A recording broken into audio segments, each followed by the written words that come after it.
আল্লাহ পাক রব্বুল আলামিন সমস্ত বান্দা বান্দির জন্য সাধারণ ক্ষমার ঘোষণা করলেও দুই শ্রেণীর মানুষকে আল্লাহ তাআলা ক্ষমা করবেন না। এক নম্বরে যারা শিরিক করে, যারা মুশরিক। আল্লাহু আকবার বলেন। মুসলমান বন্ধুগণ, যেই সমস্ত ইমানদার মুসলমানেরা শিরিকের মধ্যে লিপ্ত হয়, আল্লাহর নবীজি বলেন এই বরকতপূর্ণ রজনীতেও আল্লাহ তাআলা ওই সমস্ত বান্দা বান্দির দোয়াকে কবুল করবেন না। তাদের জন্য আল্লাহর দরবারে কোনো ক্ষমা থাকবে না। বলেন নাউজুবিল্লাহ। আমার মুসলমান বন্ধুগণ, শিরিকের সঙ্গে যাদের সম্পর্ক থাকবে আল্লাহর দরবারে তাদের কোনো ক্ষমা হবে না। খুব ভালো করে বোঝার জন্য চেষ্টা করবেন শিরিক কাকে বলে। শিরিকের যতগুলো স্তর আছে, যেই যেই কাজের দ্বারা শিরিক হয় তার মধ্যে একটা কাজ হলো মূর্তি বানানো, মূর্তির পূজা করা, ভাস্কর্যের নামে মূর্তি স্থাপন করা। মুসলমান বন্ধুগণ, বিগত সময়ে গোটা বাংলাদেশের মধ্যে হাজার হাজার কোটি টাকা খরচ করে যেই মুজিবরের মূর্তি বানানো হলো, ভাস্কর্য বানানো হলো, এই কাজে যারা সহযোগিতা করেছে আর এই কাজ যারা করেছে মুসলমান ইমানদার দাবিদার হলেও আমার আল্লাহ বলেন এরা কখনো ইমানদার হতে পারে না, এরা হলো মুশরিকদের অন্তর্ভুক্ত। আমি আল্লাহর কাছে এদের জন্য কোনো ক্ষমা নাই। বলেন নাউজুবিল্লাহ।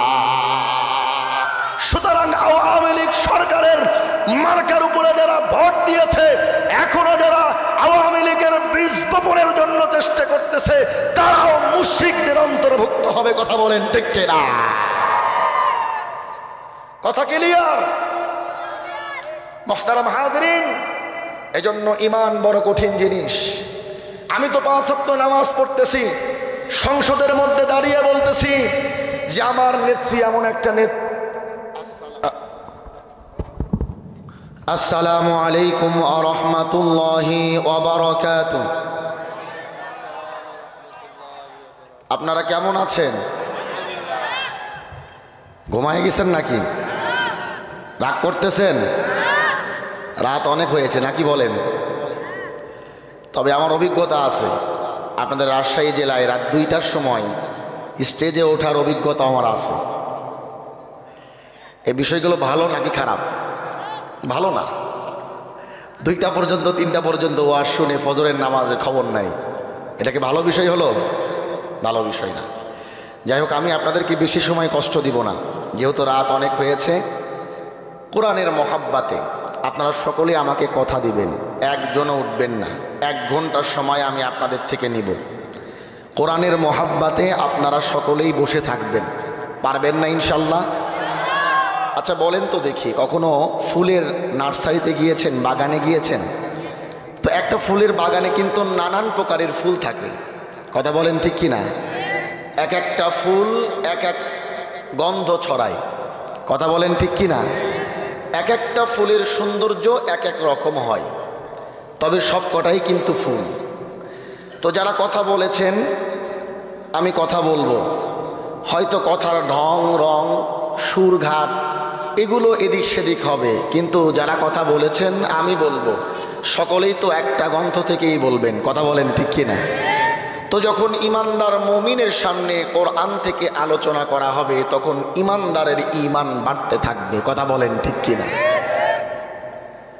আজকে প্রমাণ হবে রাজশাহী সদরের মানুষ তারা আসলেই কোরআন প্রেমী কিনা, আসলেই তাদের দিলের মধ্যে কতটুকু ঈমান আছে। আজকে এটা প্রমাণ হবে। 1 ঘন্টার সময়ের মধ্যে আমরা কেউ উঠবো না। আমি আমার ভাঙা ভাঙা গলায় কিছু মেসেজ আপনাদেরকে দিয়ে যাব। আমরা এই মেসেজগুলো গ্রহণ করতে পারবো তো ইনশাআল্লাহ? মাত্র 1 ঘন্টার সময় আমরা কেউ উঠবো না, পারবো না ইনশাআল্লাহ? আল্লাহ তাআলা কবুল করুন, বলেন আল্লাহুম্মা আমিন। ইন্নাল হামদালিল্লাহিল আকরামিল্লাযী খালাকাল ইনসানা ওয়া কাররামা ওয়া আল্লামাহু মিনাল বায়ানি মা লাম ইয়ালাম فسبحان الذي لا يحصى امتنانه باللسان ولا بالقلم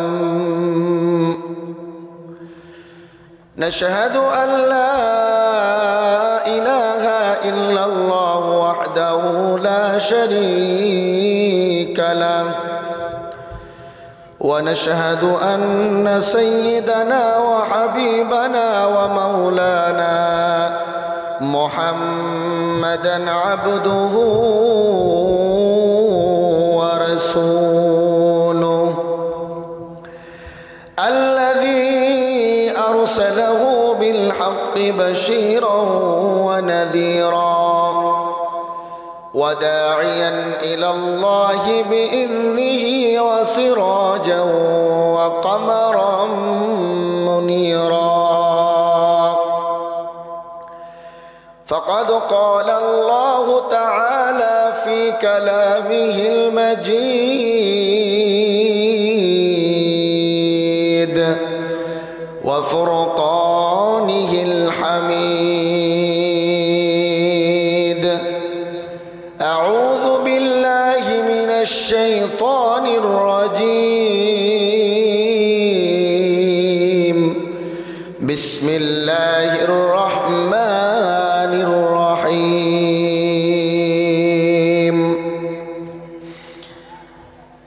إن الذين آمنوا وعملوا الصالحات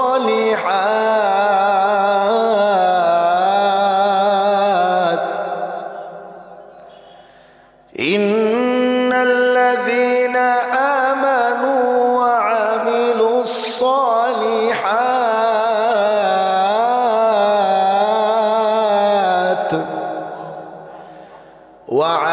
الصالحات كانت لهم جنات الفردوس نزلا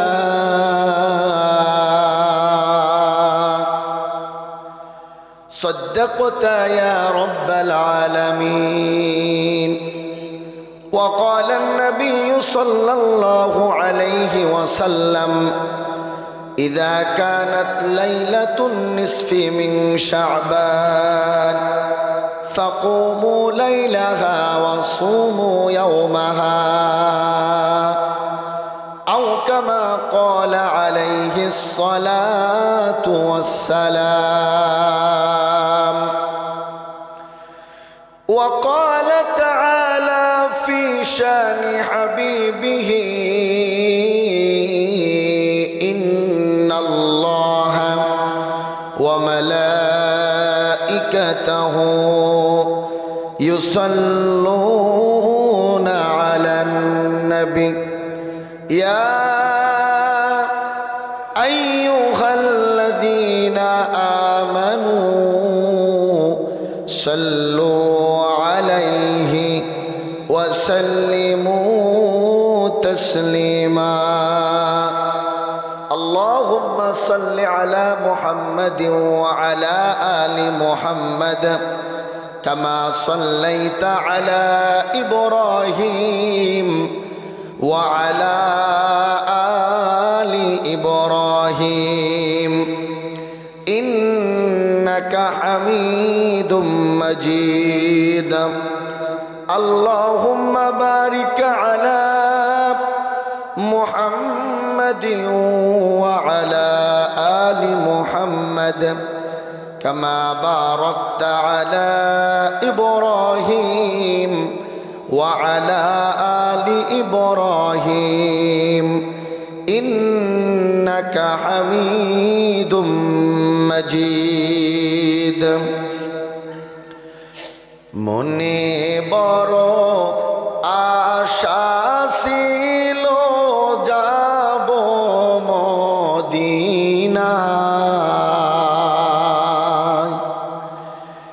মনে বড় আশা ছিল যাব মদিনায়। সালাম আমি করব গিয়ে, সালাম আমি করব গিয়ে নবীজি রওজায়।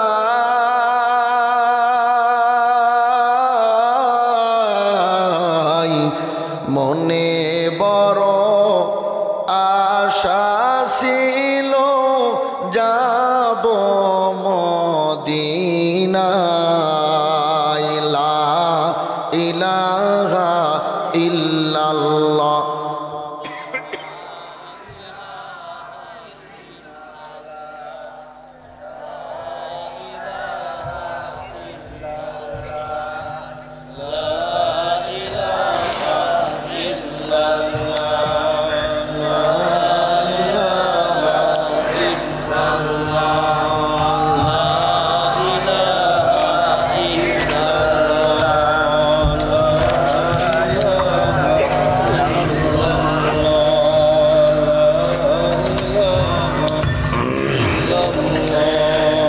ছয় দিন পরে নখ খসে যাবে, 9 দিন পরে চুল। কবর গাঘের সামান নিতে কইরো না কেউ ভুল। কবর জায়গা ভালো নয়, কবর জায়গা ভালো নয়। আমল দিয়ে কবর গৃহ সাজিয়ে নিতে হয়। কবর জায়গা ভালো নয়, কবর জায়গা ভালো নয়। আমল দিয়ে কবর গৃহ সাজিয়ে নিতে হয়। 6 দিন পরে নখ খসে যাবে, 9 দিন পরে চুল। কবর গাঘের সামান নিতে কইরো না কেউ ভুল। কবর জায়গা ভালো নয়, কবর জায়গা ভালো নয়। আমল দিয়ে কবর গৃহ সাজিয়ে নিতে হয়। কবর জায়গা ভালো নয়, কবর জায়গা ভালো নয়। আমল দিয়ে কবর গৃহ সাজিয়ে নিতে হয়। 17 দিনে পেট ফেটে শেষ প্রকার খাদ্য হবে। 60 দিন পরে গোশ থাকবে না, কঙ্কাল পরে রবে। 17 দিনে পেট ফেটে শেষ প্রকার খাদ্য হবে। 60 দিন পরে গোশ থাকবে না, কঙ্কাল পরে রবে। 90 দিনে হাড়গুলি সব, 90 দিনে হাড়গুলি সব আলাদা হয়ে রয়। কবর জায়গা ভালো নয়, কবর জায়গা ভালো নয়। আমল দিয়ে কবর গৃহ সাজিয়ে নিতে হয়। কবর জায়গা ভালো নয়, কবর জায়গা ভালো নয়।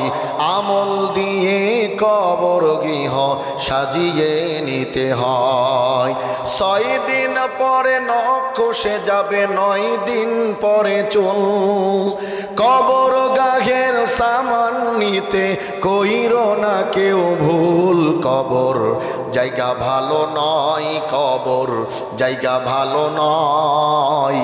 আমল দিয়ে কবর গৃহ সাজিয়ে নিতে হয়। কবর জায়গা ভালো নয়, কবর জায়গা ভালো নয়। আমল দিয়ে কবর গৃহ সাজিয়ে নিতে হয়। বলেন মারহাবা। এই সাউন্ড সিস্টেম ভাই, এই মনিটরের সাউন্ডের মানে না, একটু কানে একটু লাগে, আর একটু সাউন্ড যতটুকু বাড়ানো যায় বাড়াই দিবেন, ঠিক আছে?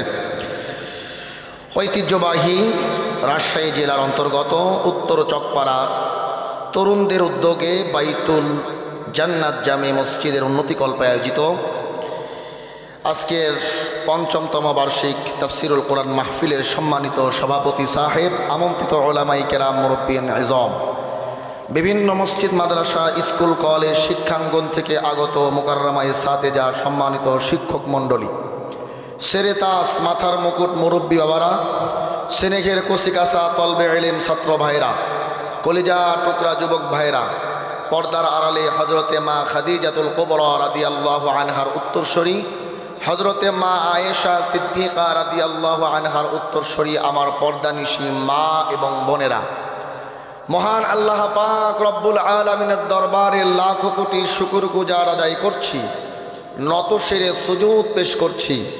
যে মহান মালিক আমাকে আপনাকে অশান্তময় পৃথিবীর অশান্ত পরিবেশ থেকে পাপ পঙ্কিলতায় পরিপূর্ণ গুনাহে ভরপুর অন্ধকার আচ্ছন্ন সমাজের ঘোর আধার থেকে, জুলুমাত থেকে, অমানিসা থেকে রহমতের হাত ছানি দিয়া আমার আপনার মতো অযোগ্য নালায়েক গুনাহগার বান্দাবান্দিদেরকে নবী আলাইহিস সালাতু ওয়াস সালামের ভাষায় দুনিয়ার মধ্যে সবথেকে উৎকৃষ্ট জায়গা, সবথেকে দামি জায়গা, জান্নাতের বাগান আল্লাহ পাক রব্বুল আলামিনের পবিত্র কোরআনের মজলিসে বা ওয়াক্ত বা আজমত বা মোহাব্বত শামিল হওয়ার তৌফিক এনায়েত করেছেন।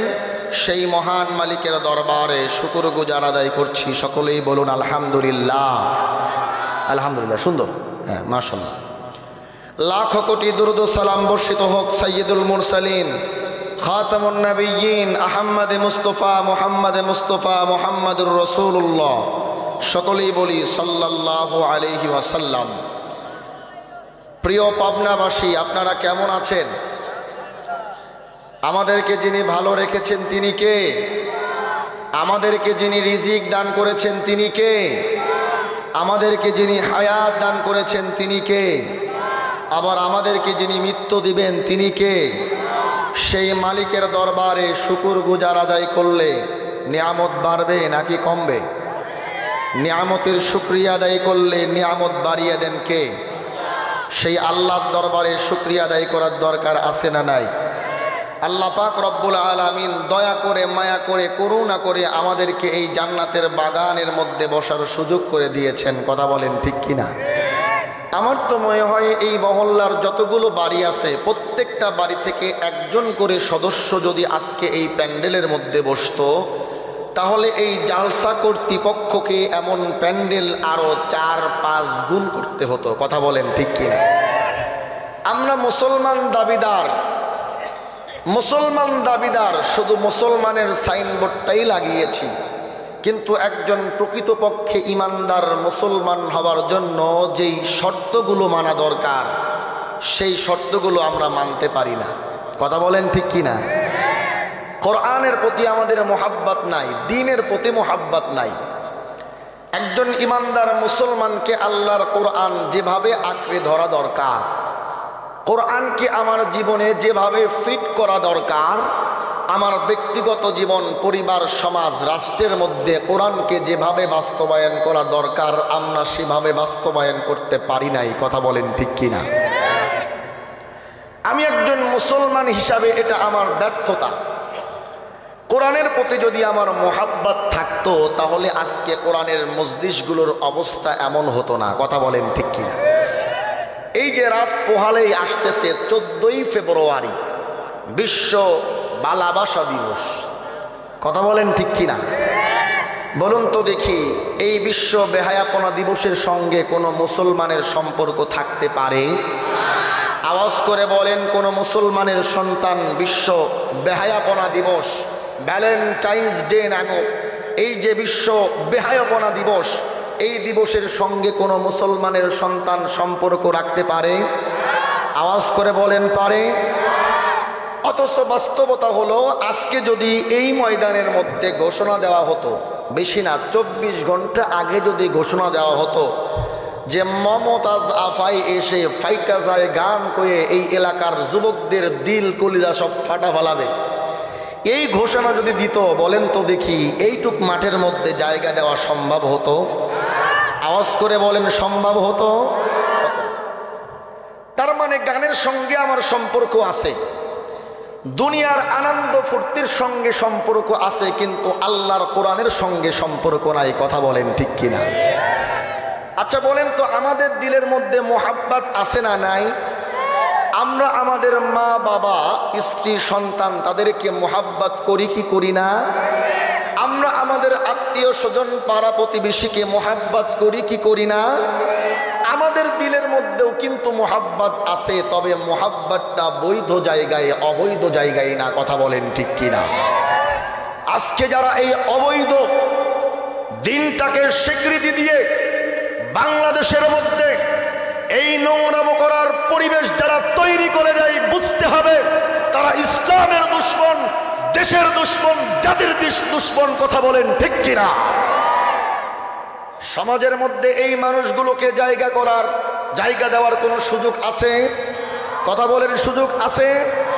আপনাকে সাবধান থাকতে হবে 14ই ফেব্রুয়ারিকে সামনে রেখে আপনার কলিজার টুকরা সন্তান যেন তার ইজ্জত, তার সম্মান, তার পরিচয় সব কিছুকে সে বিলীন করে না দেয়। আপনাকে অবশ্যই সতর্ক থাকতে হবে। কথা বলেন ঠিক কিনা? একজন মুসলমান ইমানদার হিসাবে এটা আমার সর্বপ্রথম দায়িত্ব।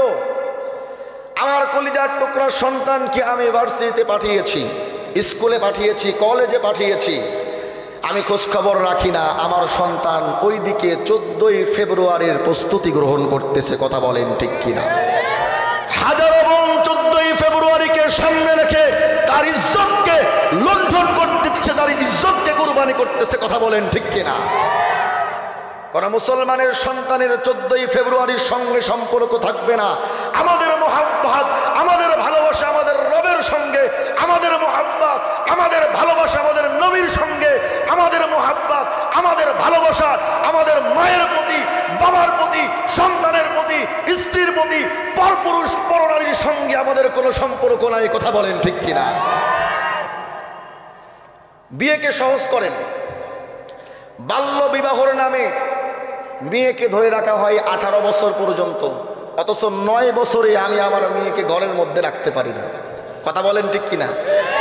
গত কয়েকদিন আগে সম্ভবত ক্লাস 5-এ পড়ে, বয়স 9 কি 10 হবে, বয়ফ্রেন্ডের হাত ধরে ঘর থেকে বের হয়ে চলে গেছে। সাংবাদিকের সামনে এসে দাঁত কেলায় হাসতেছে আর বলতেছে যে আমার বাড়ি ঘর ভালো লাগে না, এজন্য আমি আমার বয়ফ্রেন্ডের সঙ্গে চলে আসছি, আমি আমার বয়ফ্রেন্ডের সঙ্গেই থাকতে চাই। কিছু নাস্তিক বেঈমান দেখবেন আছে আমাদের সমাজের মধ্যে, আল্লাহর নবীর চরিত্রের উপর আঘাত করে বলে, আরে মুহাম্মদ তো 6 বছরের একজন শিশু কন্যাকে বিবাহ করেছিল, 9 বছর বয়সে সংসার শুরু করেছে। এই কথা বলে আমার নবীর উপরে কটূক্তি করা হয়, আমার নবীকে গালমন্দ করা হয়। আমরা তাদেরকে উচিত জবাব দিতে চাই। ইসলাম যেই বৈধতা দিয়েছে বিবাহকে, তোমার সন্তান যদি উপযুক্ত বয়সে উপনীত হয় সন্তানকে বিবাহ দিবে। সন্তানের জন্য 18 বছর 21 বছর না, বরং যখন বুঝতে পারবে যে আমার এই মেয়েটা প্রাপ্ত বয়স্ক হয়েছে, তাকে বিবাহ দেওয়া প্রয়োজন, তখন তাকে বিবাহ দিবে। এটা হলো ইসলামের বিধান। কথা বলেন ঠিক কিনা?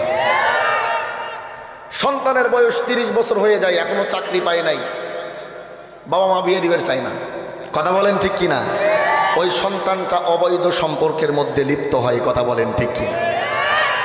মুহতারাম হাজিরিন, আজকে আমার আলোচনার বিষয়বস্তু এটা না। কথা প্রসঙ্গে চলে আসলো, যেহেতু রাত পোহালেই এই দিনটা আমাদের সামনে সমাগত, এজন্য কিছুটা আলোচনা করার চেষ্টা করলাম, আপনাদেরকে সতর্ক করলাম। খবরদার, 14ই ফেব্রুয়ারি এই দিনে আপনার সন্তানের যতই স্কুল কলেজ আর কোচিং থাকুক না কেন, সন্তানকে এই দিনে ঘর থেকে বের হতে দেওয়া যাবে না। আল্লাহ তাআলা সকলকে হেফাজত করুন, বলেন আল্লাহুম্মা আমিন। সম্মানিত উপস্থিতি, তো বলছিলাম আল্লাহ পাক রব্বুল আলামিন এই কোরআনের মজলিসে আমাকে আপনাকে দয়া করেছেন, মায়া করেছেন, করুণা করেছেন বিধায় এই জান্নাতের বাগানের মধ্যে বসার সুযোগ আমাদের হয়েছে। এই যে আমরা ঠান্ডার মধ্যে কষ্ট করে জান্নাতের বাগানের মধ্যে বসে গেলাম, খুশি হয়েছেন কে? আওয়াজ করে বলেন, খুশি হয়েছেন কে? বেজার হয়েছে একজন, সে কে? মিস্টার ইবলিস। শুধু মিস্টার ইবলিস না, আমাদের দেশের মধ্যে মিস্টার ইবলিসের কিছু পিতাত্তা আছে। কথা বলেন ঠিক কিনা? কিছু বংশধর আছে, কিছু পালায়া ভারত গিয়ে উঠছে, আবার কিছু এখনো দেশের মধ্যে আছে, দেশের পরিবেশটাকে নষ্ট করতে চায়। কথা বলেন ঠিক কিনা? বিগত 16 বছর যাবৎ আমরা দেখেছি মিস্টার ইবলিসের এই পিতাত্তাগুলো যেখানেই কোরআনের আওয়াজ, সেখানেই কোরআনের আওয়াজকে বন্ধ করে দেওয়ার চেষ্টা করেছে। যারাই কোরআনের হক কথাগুলো সমাজের মধ্যে মানুষের দ্বারে দ্বারে গিয়ে পৌঁছে দিয়েছে, ওই সমস্ত আলেমদের উপরে মিথ্যা মামলা দিয়ে জেল, জুলুম, নির্যাতন, নিষ্পেষণের শিকার করেছে। কথা বলেন ঠিক কিনা? আমরা বলতে চাই, ইবলিসের ওই পিতাত্তাগুলো কি আমরা আর আমাদের দেশের মধ্যে দেখতে চাই না? কথা বলেন ঠিক কিনা? আমাদের প্রাণ প্রিয় মুফাসসির আল্লামা দেলোয়ার হোসেন সাইদি রহিমাহুল্লাহ কি দোষ ছিল, কি অপরাধ ছিল? উনি এক বক্তব্যের মধ্যে আল্লাহর কসম করে বলতেছেন যে মুক্তিযোদ্ধার কাদা মাটিও আমার গায়ে লাগে নাই, আমাকে মিথ্যা মামলা দিয়ে রাজাকার বানিয়ে ধর্ষক বানিয়ে বছরের পর বছর জেলখানার মধ্যে বন্দী করে রাখা হয়েছে। কথা বলেন ঠিক কিনা? 13টা বছর জেলখানার মধ্যে বন্দী করে রাখা হলো। আমাদের প্রিয় ভাই মুফতি আমির হামজা তার লাইফটাই শেষ করে দেওয়া হয়েছে। আমার নেতা শাইখুল হাদিস ইবনে শাইখুল হাদিস আল্লামা মামুনুল হক হাফিজাহুল্লাহ 3 বছর যাবত তাকে জেলখানার মধ্যে মিথ্যা মামলা দিয়ে চক্রান্তমূলক ভাবে মিথ্যা মামলা দিয়ে জেলখানার মধ্যে 3 বছর যাবত বন্দী করে রাখা হয়েছে। কথা বলেন ঠিক কিনা? এই সমস্ত আলেমদের কোনো দোষ ছিল? কথা বলেন, কোনো দোষ ছিল? কোরআনের হক কথাগুলো মানুষের সামনে উপস্থাপন করেছে, এটাই হলো তাদের দোষ। আল্লামা মামুনুল হক তাকে মিথ্যা মামলা দিয়ে চক্রান্তমূলকভাবে জেলখানার মধ্যে বন্দী করা হলো। কেন? কারণ লেডি ফেরাউন বিগত সময়ের স্বৈরাচারী শাসক শেখ হাসিনা তার বাবার ভাস্কর্যের নামে গোটা বাংলার জমিনে শিরকের বীজ বপন করার চেষ্টা করেছিল। আল্লামা মামুনুল হক সেই মূর্তির বিরুদ্ধে কথা বলেছে, ভাস্কর্যের বিরুদ্ধে কথা বলেছে, যার কারণে তার উপরে মিথ্যা মামলা দিয়ে 3 বছর পর্যন্ত জেলখানার মধ্যে বন্দী করে রাখা হলো। কথা বলেন ঠিক কিনা?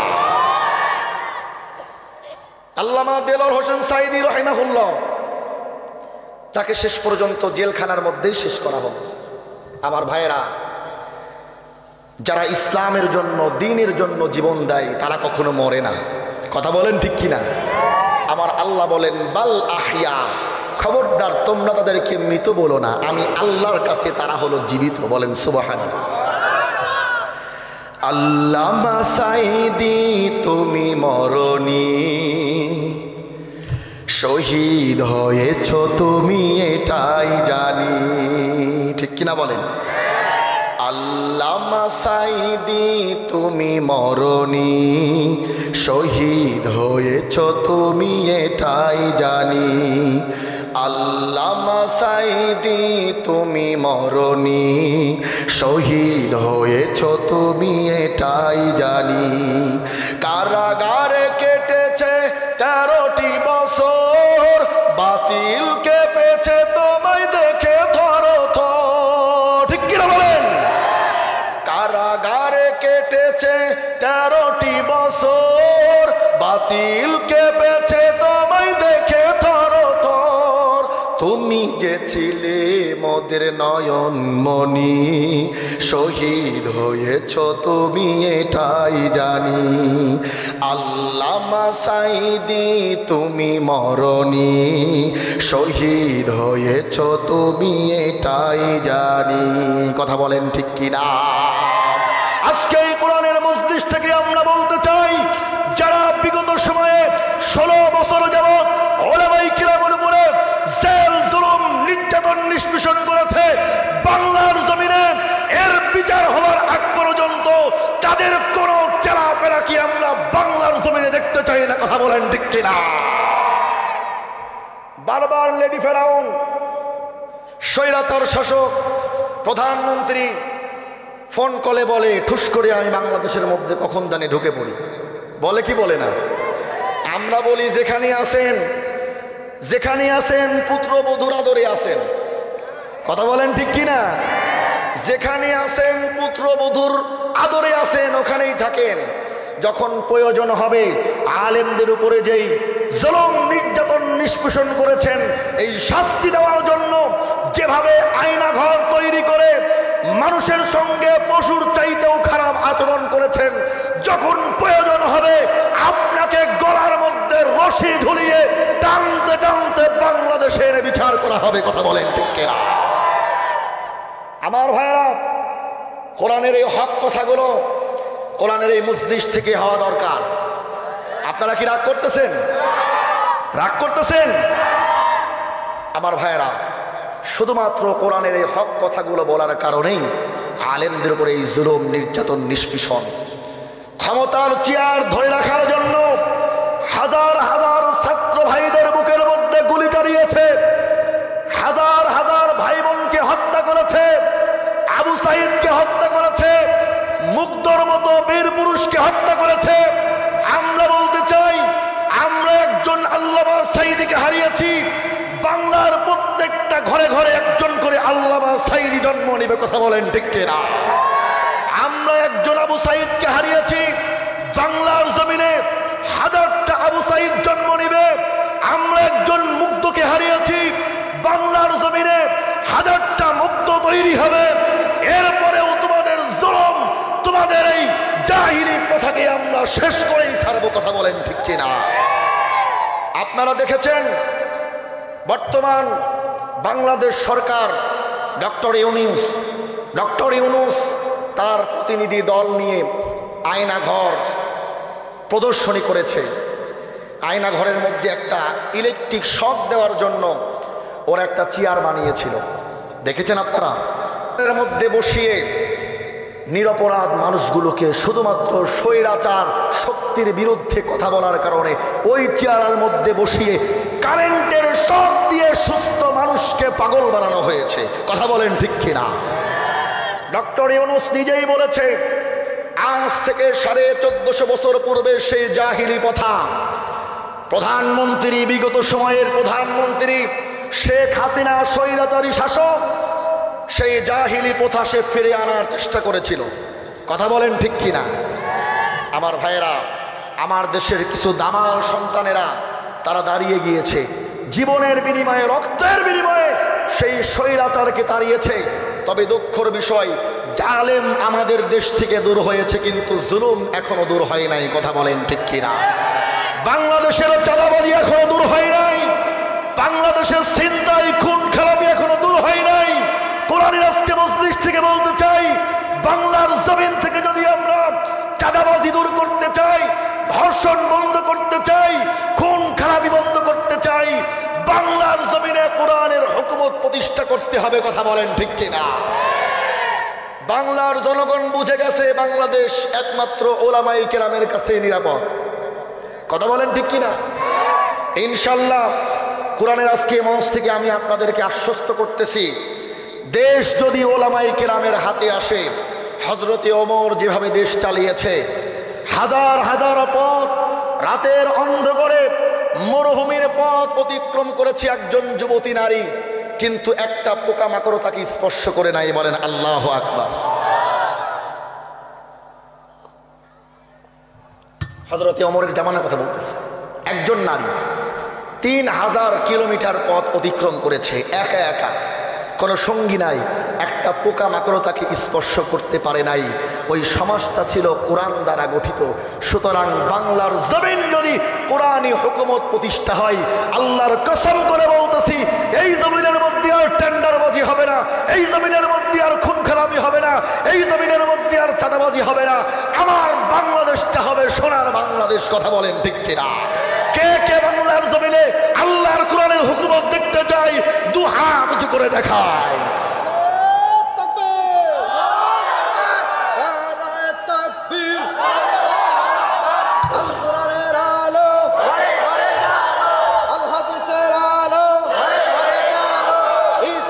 শত্রুরা হুশিয়ার সাবধান, ইসলামের শত্রুরা লিল্লাহে তাকবীর। আমার মুসলমান বন্ধুগণ, সময় যেহেতু স্বল্প, গভীর রাত হয়েছে, আমি আপনাদেরকে এই ঠান্ডার মধ্যে আর কষ্ট দিতে চাই না। আমি নিজে অসুস্থ মানুষ, প্রতিদিন নিয়মিত মাহফিল করতে হয়। এমনও দিন যাই যেই দিন 2টা-3টা মাহফিল থাকে। কোরআনের এই খেদমতি আল্লাহ তাআলা আমাকে কবুল করেছেন, খেদমত করেই এই কাজগুলো করি। মুসলমান বন্ধুগণ, দীর্ঘ সময় আমি আপনাদেরকে কষ্ট দিব না। যেই মেসেজটা আমি আপনাদেরকে দিতে চাই, আমরা কিন্তু সকলেই চাই বাংলার জমিন থেকে খুন খারাপি, অন্যায়, অবিচার এগুলো দূর হোক, কথা বলেন ঠিক কিনা? এজন্য একবার বুবুর কাছে, একবার নানির কাছে আমরা ক্ষমতা দেই, কথা বলেন ঠিক কিনা? বুবু জানো আমাদেরকে শান্তি দিতে পারে নাই, নানিও আমাদেরকে শান্তি দিতে পারে নাই। বাংলার জমিনে শান্তি দিতে পারে একমাত্র কোরআন। কথা বলেন ঠিক কিনা? আমার মুসলমান বন্ধুগণ, আল্লাহ পাক রব্বুল আলামিন আমাকে আপনাকে অসংখ্য অগণিত নিয়ামত দান করেছেন। নিয়ামতের মধ্যে আমাকে আপনাকে ডুবিয়ে রেখেছেন। আমার মুসলমান বন্ধুগণ, বলুন তো দেখি, আল্লাহর নিয়ামত, যেই নিয়ামত আমরা প্রাপ্ত হয়েছি, জীবনের সব থেকে ছোট্ট নিয়ামতের শুকরিয়া আমি আপনি যদি কিয়ামত পর্যন্ত করি, তারপরেও নিয়ামতের শুকরিয়া আদায় করে শেষ করতে পারবো নাকি? আমার মুসলমান বন্ধুগণ, এজন্যই তো আমার আল্লাহ বলেন, ওয়া ইন তাউদ্দু নি'মাতাল্লাহি লা তুহসুহা ইন্নাল ইনসানা লাযালুমুন কাফফার। জোরে বলেন আল্লাহু আকবার। আল্লাহ পাক রব্বুল আলামিন বলেন, বান্দারে, আমি আল্লাহ তোমাকে যেই নিয়ামত দান করলাম, এই নিয়ামতের শুকরিয়া তুমি যদি আদায় করতে থাকো, আমি আল্লাহর নিয়ামতগুলোকে যদি একটা একটা করে গণনা করতে থাকো, বান্দারে, আমি আল্লাহ তাআলা তোমাকে 60 বছর, 70 বছর, 80 বছরের একটা জিন্দেগি দিয়েছি। তোমার এই জিন্দেগি শেষ হয়ে যাবে, কিন্তু আমি আল্লাহর নিয়ামতের শুকরিয়া আদায় করে শেষ করতে পারবা না। বলেন সুবহানাল্লাহ।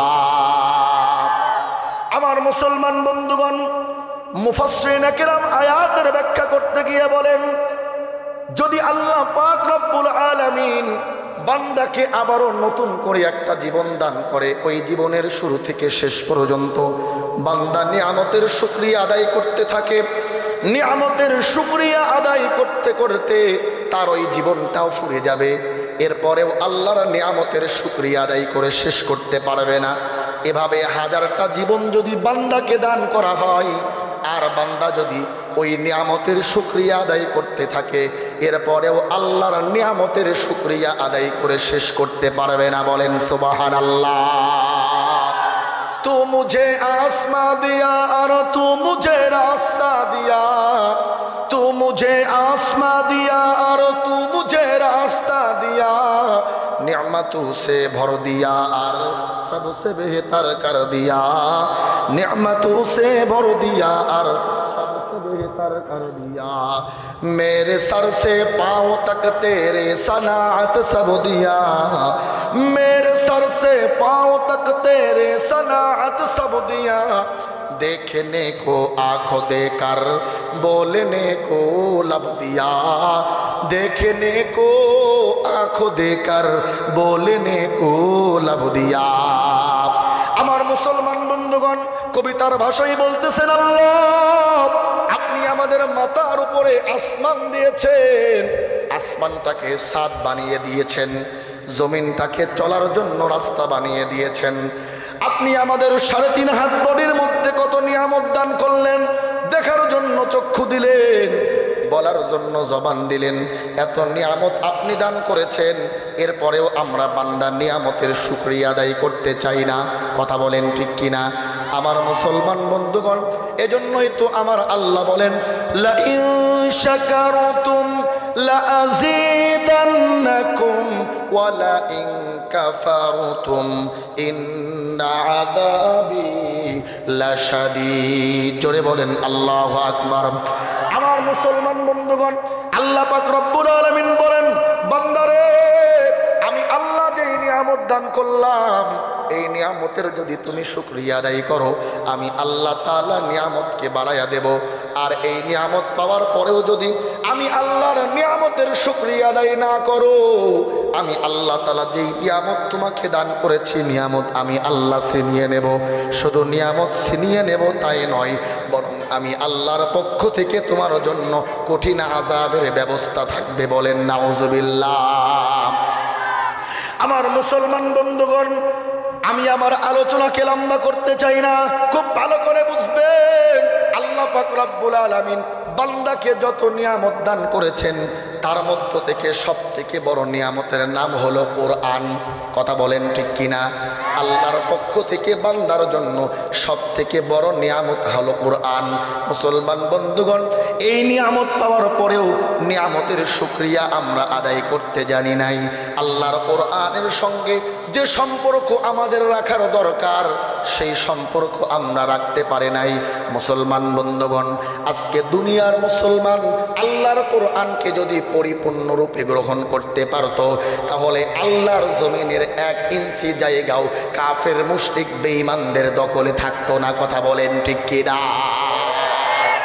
আল্লাহর কোরআনকে যেভাবে আমাদের দিলের মধ্যে জায়গা দেওয়া দরকার, কোরআনকে যেভাবে ধারণ করা দরকার, কোরআনকে যেভাবে সমাজের মধ্যে, রাষ্ট্রের মধ্যে আল্লাহর কোরআনকে পরিপূর্ণরূপে বাস্তবায়ন করা দরকার, আমরা করতে পারি না। এই কথা বলেন ঠিক কিনা?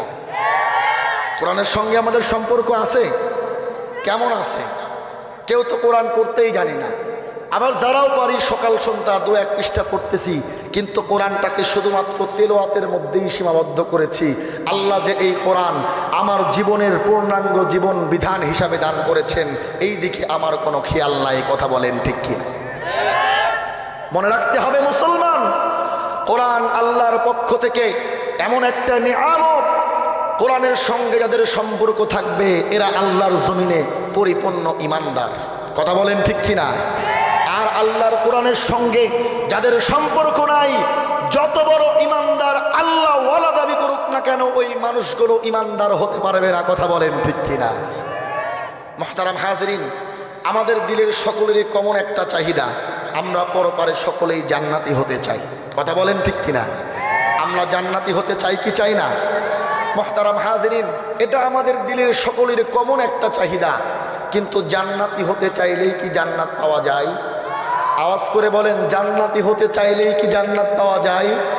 জান্নাতের মালিক যিনি, তিনি কে?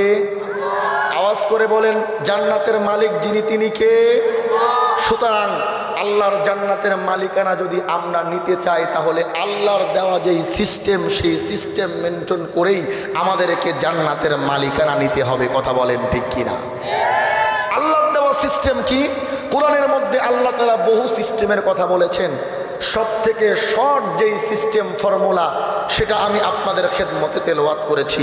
আমার আল্লাহ তাআলা বলেন, ইন্নাল্লাযীনা আমানু ওয়া আমিলুস সলিহাতি কানাত লাহুম জান্নাতুল ফিরদাউসি নুজুলা। জোরে বলুন আল্লাহু আকবার। মুসলমান ভাইরা রে, আমার কথাগুলো দিল দিয়া বুঝবেন। আল্লাহ পাক রব্বুল আলামিন বলেন, নিশ্চয় তোমরা যদি 2টা পুঁজি অর্জন করতে পারো, 2টা গুণ অর্জন করতে পারো, তাহলে আমি আল্লাহ পাক রব্বুল আলামিন তোমাদেরকে জান্নাতুল ফিরদাউসের মেহমানদারি করাবো। মুসলমান বন্ধুগণ, একটু আওয়াজ করে বলতে হবে কয়টা গুণ? আওয়াজ করে বলতে হবে কয়টা গুণ? আল্লাহ পাক রব্বুল আলামিন বলেন, ইন্নাল্লাযীনা আমানু, 1 নম্বর গুণ হলো তোমরা ঈমান অর্জন করবে। নাম্বার 1 ঈমানদার তোমরা হবে। ওয়া আমিলুস সলিহাত, নাম্বার 2 নেক আমল করবে।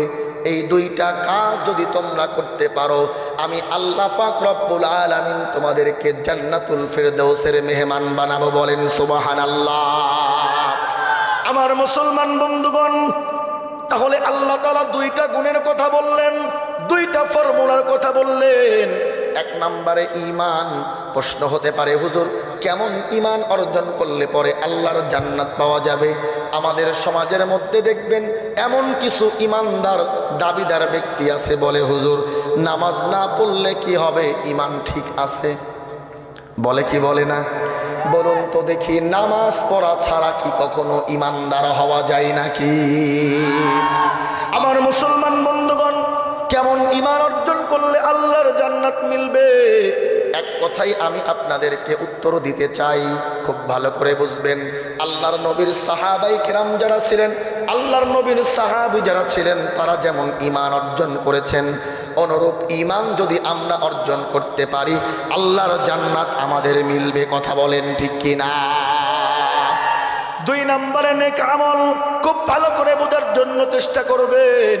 মুসলমান বন্ধুগণ, বান্দা যদি অধিক হারে নেক আমল করতে পারে, এজন্য আমার আল্লাহ শেষ নবীর উম্মতের জন্য এমন কিছু রাত রেখে দিয়েছেন, যে রাতগুলোতে বান্দা যদি একটা সেজদা করে, আমার আল্লাহ তাআলা 1000টা সেজদার সওয়াব তার আমলনামায় দিয়ে দেন। বলেন সুবহানাল্লাহ।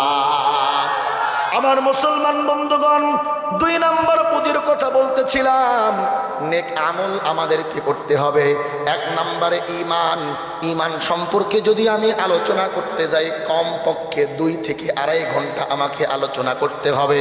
আজকে আমার আলোচনার বিষয় ঈমান না। যদি কখনো সুযোগ হয়, অথবা ইউটিউবে আমার নামটা লিখে সার্চ দিলেই ঈমান সম্পর্কে আমার বহু আলোচনা আছে, সেখান থেকে আলোচনাগুলো শুনে নেবেন। আজকে ঈমান সম্পর্কে আমি আলোচনা করতে চাই না। আজকে 2 নম্বর পয়েন্ট, 2 নম্বর পুঁজি নেক আমল নিয়ে আমি আপনাদের খেদমতে আলোচনা করব। কেন কেন কেন আজকে আমি নেক আমল সম্পর্কেই আপনাদের খেদমতে আলোচনা করতে চাই? কারণ আমার আল্লাহ যেই রাত আমরা অতিবাহিত করতেছি, যেই মাস আমরা অতিবাহিত করতেছি, আরবি গণনা অনুযায়ী যেই মাসটাকে বলা হয় শাবান মাস, এই শাবান মাসের মধ্যে আমার আল্লাহ পাক রব্বুল আলামিন এমন বরকতপূর্ণ একটা রাত রেখেছেন। ওই রাতে আল্লাহ তাআলা বান্দার কাছাকাছি এসে বান্দার ইবাদতগুলো দেখতে চান। বলেন সুবহানাল্লাহ। খুব ভালো করে বোঝার জন্য চেষ্টা করবেন যে মাসটা আমরা অতিবাহিত করতেছি শাবান মাস। শাবান মাসের মধ্য রজনী, শাবান মাসের অর্ধ রজনী, অর্থাৎ 14 তারিখের দিবাগত রাত, যে রাতকে আমরা শবে বরাত বলে জানি। কথা বলেন ঠিক কিনা? মুহতারাম হাজিরিন, আমার আগেই আপনাদের জালসার আজকের প্রধান অতিথি বলতেছিলেন, উনি বলতেছিলেন শিরক সম্পর্কে কথা বলতেছেন। আপনাদের মনে আছে তো? খুব ভালো করে বুঝবেন, অত্যন্ত কঠিন বিষয়। আমরা অনেকেই নামাজ পড়ি, রোজা করি, তাহাজ্জুদ গুজারি, কিন্তু শিরকের মধ্যে লিপ্ত আছে না নাই? মনে রাখবেন, কারো জীবনে যদি ছোট্ট একটা শিরকের অনুপ্রবেশ থাকে, যত বড় আল্লাহ হোক না কেন, জীবনের সমস্ত ইবাদতগুলো ধরের সঙ্গে মিশে যাবে। কথা বলেন ঠিক কিনা? আমি আলোচনায় আসবো, সংক্ষেপে মেসেজটা দেওয়ার জন্য চেষ্টা করবো, খুব ভালো করে বুঝবেন। তাহলে এই মাসের গুরুত্বপূর্ণ একটা রাত হলো শবে বরাতের রাত। এই শবে বরাত নিয়ে আমাদের দেশে বাড়াবাড়ি ছাড়াছাড়ি আছে না নাই? দেখবেন আমাদের কিছু ভাইয়েরা আছে অধিক বাড়াবাড়ি করে, অর্থাৎ শবে বরাতকে সামনে রেখে মসজিদের মধ্যে হই হুল্লোড়, সিন্নি, হালুয়া রুটি, আতশবাজি, নানান রকম অপসংস্কৃতি বিদআতের মধ্যে লিপ্ত হয়। কথা বলেন ঠিক কিনা? এরা হলো অধিক বাড়াবাড়ি। আবার কিছু আছে শবে বরাতকে নিয়ে অধিক ছাড়াছাড়ির মধ্যে, অর্থাৎ তারা বলে শবে বরাত বলতে কিছু নাই। আছে না নাই? মুহতারাম হাজিরিন, কথা সত্য কিন্তু মতলব খারাপ। আসলেই কিন্তু শবে বরাত বলতে কিছু নাই। যেটা আছে সেটা হলো লাইলাতুন নিসফি মিন শাবান, অর্থাৎ শাবান মাসের অর্ধ রজনী 14 তারিখের দিবাগত রাত, যেটাকে বলা হয় লাইলাতুন নিসফি মিন শাবান। যেটা লাইলাতুন নিসফি মিন শাবান, ওইটাই শবে বরাত। কথা বলেন ঠিক কিনা? যেই লাউ সেই কদু। কথা বলেন ঠিক কিনা? যেই লাউ সেই কদু। আচ্ছা বলেন তো দেখি, নামাজ বলতে কিছু আছে? নামাজ বলতে কিছু আছে? আরে বড়রা বলেন না, নামাজ বলতে কিছু আছে? নাই তো। নামাজ বলতে কোরআন হাদিসে কিছু আছে। কি আছে? সালাত। নামাজ বলতে কিছু নাই, আছে সালাত। আরে যেই সালাত সেই তো নামাজ, শুধুমাত্র ভাষাগত পার্থক্য। কথা বলেন ঠিক কিনা? শবে বরাত সরাসরি এই শব্দটা কোরআন হাদিসে কোথাও নাই। আছে কি? লাইলাতুন নিসফি মিন শাবান, অর্থাৎ শাবান মাসের অর্ধ রজনী 14 তারিখের দিবাগত রাত। এই রাতকে কেন শবে বরাত আমরা বলি? সব শব্দের অর্থ হলো রাত, আর বরাত শব্দের অর্থ হলো মুক্তি। যেহেতু হাদিসের ভাষায়, হাদিস থেকে আমরা জানতে পারি এই রাতে আল্লাহ তাআলা অসংখ্য মানুষকে ক্ষমা করে দেন, অসংখ্য জাহান্নামীকে জাহান্নাম থেকে মুক্ত করে দেন। যেহেতু এই রাতটি মুক্তির রাত, এজন্য ফারসিতে এই রাতকে বলা হয় শবে বরাতের রাত। কথা বলেন ঠিক কিনা? তাহলে বুঝতে পারতেছেন তো, শবে বরাত, শবে বরাত যদি কেউ বলে শবে বরাত বলতে তো কিছু নাই, তাদেরকে কি উত্তর দিবেন? যে সব শব্দের অর্থ হলো রাত, আর বরাত শব্দের অর্থ হলো মুক্তি। যেহেতু আল্লাহ তাআলা এই রাত্রে অসংখ্য গুনাহগারকে ক্ষমা করবেন, মুক্তি দিয়ে দিবেন, জাহান্নামীকে জাহান্নাম থেকে মুক্ত করবেন, যেহেতু এই রাতটি মুক্তির রাত, সহিহ হাদিস থেকে আমরা জানতে পারি, সুতরাং এই রাতকে ফার্সি ভাষায় বলা হয় শবে বরাতের রাত। কথা বলেন ঠিক কিনা? এবার আসেন এই শবে বরাতের রাত্রে আমাদের করণীয় কি? মুসলমান ভাইরারে আমার কথাগুলো দিল দিয়া বুঝবেন। বিশ্বনবীজি হাদিসের মধ্যে শবে বরাতের করণীয় সম্পর্কে বর্ণনা দেন। আল্লাহর নবীজি বলেন, ইদা ইলাহা ওয়াসুমু ইয়াওমাহা। আল্লাহর নবীজি বলেন, লাইলাতুন নিসফি মিন শাবান, শাবান মাসের অর্ধ রজনী যখন তোমাদের মাঝে চলে আসবে, 14 তারিখের দিবাগত রাত যখন তোমাদের মাঝে আসবে, অর্থাৎ শবে বরাতের রাত যখন তোমাদের মাঝে আসবে, তখন তোমাদের জন্য 1 নাম্বার করণীয়, তোমরা রাত্র জাগরণ করবে। কি করতে হবে? রাত্র জাগরণ করবে। মুসলমান বন্ধুগণ, রাত্র জাগরণ করার অর্থ কিন্তু এটা নয় যে সারা রাত আমরা চোখটা খোলা রেখে সারা রাত বসে থাকবো, টিভির পর্দার সামনে বসে বসে ভারতের সিরিয়াল দেখবো বা মোবাইলে ইউটিউব ফেসবুক চালাবো। আল্লাহর নবীর এই হাদিসের ভাষ্য দ্বারা উদ্দেশ্য কিন্তু এটা না, বরং এটা একটা পরিভাষা। আমার নবীজি বলতে চান, তোমরা যে রাত্র জাগরণ করবে, কেন তোমরা রাত্র জাগরণ করবে? কারণ এই রাতটা এমন ফজিলতপূর্ণ রাত, এই রাতে আমার আল্লাহ দুনিয়ার আসমানে এসে বান্দাকে ডাকতে থাকেন আর বলতে থাকেন, আলা মিন মুস্তাগফিরিন ফাগফির লাহু। ও আমার বান্দা বান্দিরা, তোমরা কারা আছো? আমি আল্লাহর কাছে ক্ষমা চাইবে।